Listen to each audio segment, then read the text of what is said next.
bahwa pemohon mendalilkan usulan perpanjangan masa jabatan dan pernyataan Presiden Jokowi yang akan ikut cawe-cawe dalam pemilu 2024 ketika bertemu dengan pimpinan redaksi sejumlah media serta konten kreator seperti Akbar Faisal, Helmi Yahya, dan Ari Putra di Istana pada Senin tanggal 29 Mei 2023. Pemohon mengajukan bukti P31 dan seterusnya dianggap diucapkan. Bahwa terhadap dalil pemohon demikian, termohon, pihak terkait, dan Bawaslu tidak memberikan tanggapan. Bahwa setelah mencermati dalil dan alat bukti yang diajukan pemohon, Mahkamah menilai wacana perpanjangan masa jabatan Presiden memang menjadi salah satu background politik dalam kontestasi Pilpres 2024.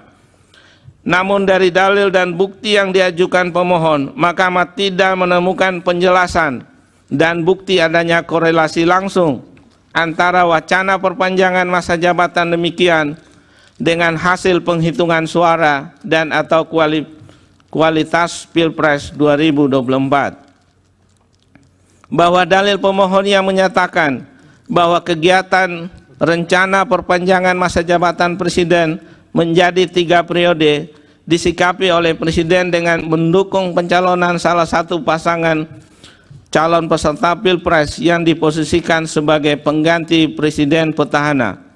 Menurut Mahkamah, kebenarannya tidak dapat dibuktikan lebih lanjut oleh pemohon. Demikian pula dalil bahwa Presiden akan cawe-cawe dalam pemilu 2024 akuo. Menurut Mahkamah tidak diuraikan lebih lanjut oleh pemohon seperti apa makna dan dampak cawe-cawe yang dimaksud pemohon serta apa bukti tindakan cawe-cawe demikian.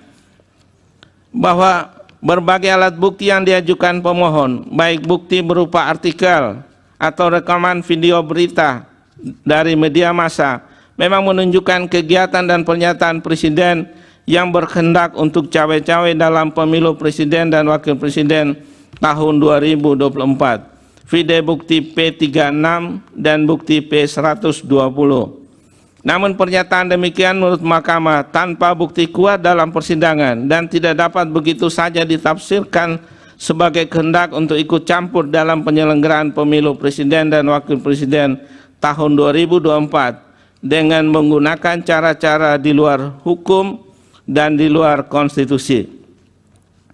Terlebih terhadap dalil pemohon akuo, Mahkamah tidak mendapat bukti adanya pihak yang keberatan, khususnya dari peserta pemilu Presiden dan Wakil Presiden tahun 2024 setelah ada penetapan pasangan calon Presiden dan Wakil Presiden yang mempersoalkan pernyataan adanya cawe-cawe dari Presiden terhadap penyelenggaraan pemilu Presiden.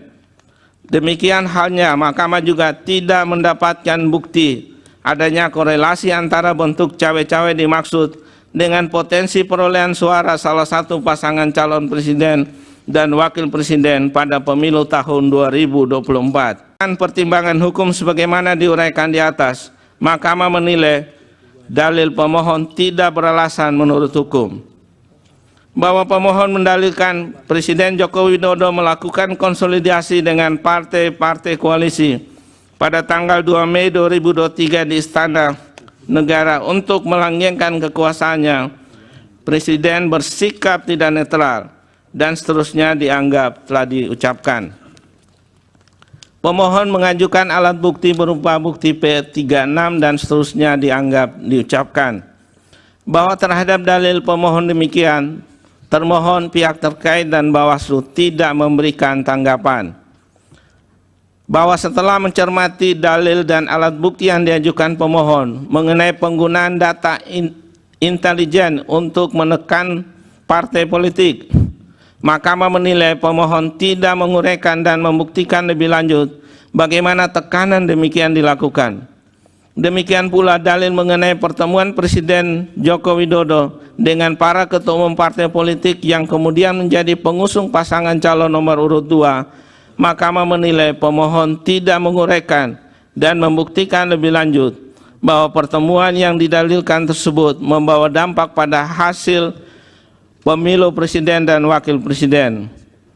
Oleh karena itu, Mahkamah tidak mendapatkan keyakinan akan kebenaran dalil pemohon, sebab pemohon tidak membuktikan lebih lanjut dalam persidangan, baik cara maupun substansi dari pertemuan dimaksud yang dapat dinilai sebagai bentuk tekanan.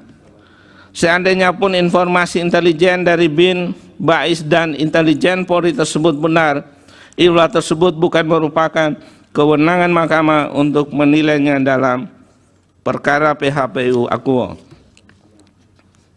Bahwa berdasarkan pertimbangan hukum demikian, Mahkamah berpendapat dalil pemohon tidak beralasan menurut hukum. Bahwa pemohon mendalilkan Presiden Joko Widodo dengan sengaja menaikkan tunjangan kinerja pegawai Bawaslu melalui Peraturan Presiden Nomor 18 Tahun 2024 dan seterusnya dianggap telah diucapkan.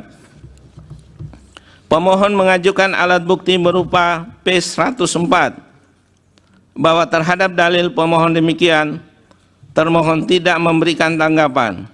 Pihak terkait menerangkan dalil pemohon tentang kenaikan gaji dan tunjangan penyelenggara pemilu di momen kritis adalah dalil yang keliru dan mengada-ada, dan seterusnya dianggap telah diucapkan.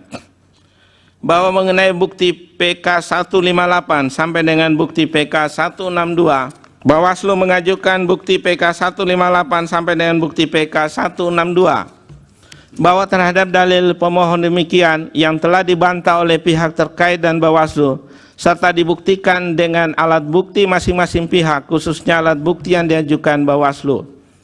Mahkamah menemukan fakta hukum bahwa tunjangan kinerja pegawai di lingkungan Sekretariat Jenderal Badan Pengawas Pemilu memang mengalami kenaikan sebagaimana dituangkan dalam Perpres Nomor 18 Tahun 2024 tentang tunjangan kinerja pegawai di lingkungan Sekretariat Jenderal Badan Pengawas Pemilihan Umum bertanggal 12 Februari 2024, vide bukti PK 162. Kenaikan tunjangan kinerja demikian secara faktual memang ditetapkan Presiden mendekati hari pemungutan suara.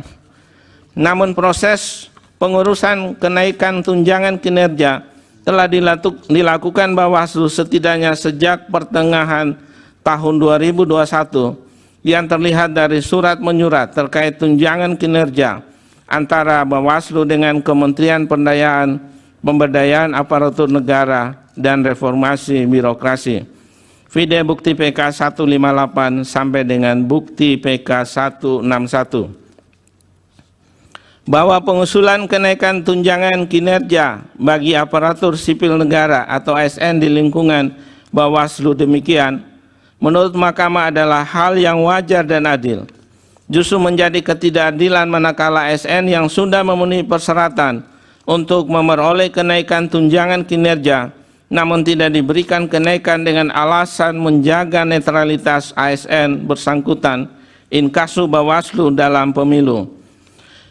Pengajuan tunjangan kinerja kepada kementerian atau lembaga yang notabene anak buah Presiden adalah hal yang tidak dapat dihindarkan, karena secara hukum satu-satunya pengelola anggaran tertinggi di Indonesia adalah Presiden sebagai kepala pemerintahan atau eksekutif, tentunya setelah APBN disetujui bersama oleh DPR dan Presiden.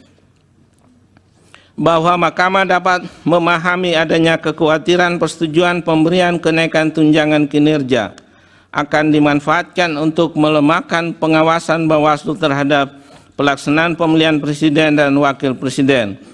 Hal demikian tidak terlepas dari tidak dikenalnya konsep kemandirian anggaran bagi lembaga penyelenggara pemilu yang meliputi KPU, Bawaslu, dan DKPP, serta lembaga peradilan pemilu. Di sisi lain, secara konseptual, gagasan kemandirian anggaran bagi beberapa badan atau lembaga negara tertentu memang masih memerlukan kajian yang komprehensif.